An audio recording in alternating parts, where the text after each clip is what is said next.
I'm YoChicago. I'm here from YoChicago. I'm with Sara Bonert, who's with Zillow. Hi, Bill. And we're going to talk Zillow. Let's switch topics a little bit. I'm going to be buying EZ Ads. It's a self-service tool. If somebody can go on in literally 2 minutes, they can target a zip code. Right.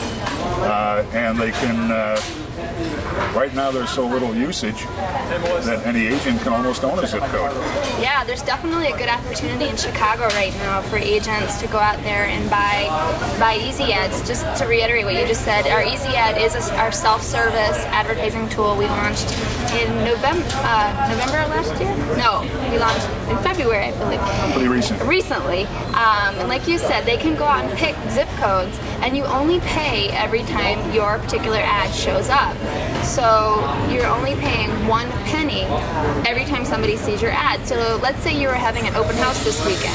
You can actually have that house show up in that particular zip code. You could buy 10,000 impressions for $100. So it's a great way to target in zip codes. You can advertise yourself, you can advertise a listing. The way I was looking at it, I live in Wilmette, and Winnetka is right next door. Wilmette had roughly 20,000 views last month. Okay. Winnetka had maybe 15,000. So for $150 for Winnetka, I could target everybody who's looking in one of the most affluent communities in the United States, and that's spectacular ad buy, isn't it? It definitely is. I sound like a shill for Zillow. I know, we should turn the camera around and put it on you. Let me make clear that I am not a shill for Zillow. I'm just a fan of some of the things you do.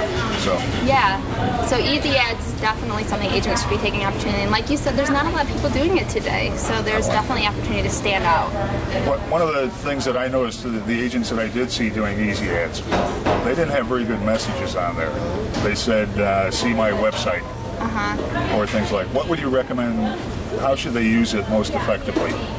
Well, you have to remember that when open houses is one idea, right? Yeah, definitely open houses, and just keep in mind when consumers go to real estate sites in general, they're typically there to see houses, right? They're not usually surfing broker directories or agent directories. So we have seen better click-through rates when somebody does advertise a particular listing. So when a listing goes right to market, definitely get it on there. Open houses, definitely get it on there. I mean, listings are just listed, open house. Yeah, price reductions, any kind of changes. If you are offering some type of incentive now that the buyer, like for builders, it's spectacular because I just saw an ad the other day, they're giving away a free scooter. I mean, that kind of message, anytime you can have some type of strong call to action or something that would really interest the consumer, it's great. Now there's definitely positives to branding ads, which is probably what you're seeing more on the site, but the click-throughs are a waste. Well, so, I mean, that's the way some people have built their marketing plans, but the click-throughs are happening more when there's a call to action or when it's a specific listing. How about just sold? Would that be a good call to action? Yeah, it definitely is. We have a realtor that's using that type of advertising extensively, and as the market hopefully turns around and picks up, the just solds are going to become an even more powerful play for the agents with EZ Ads.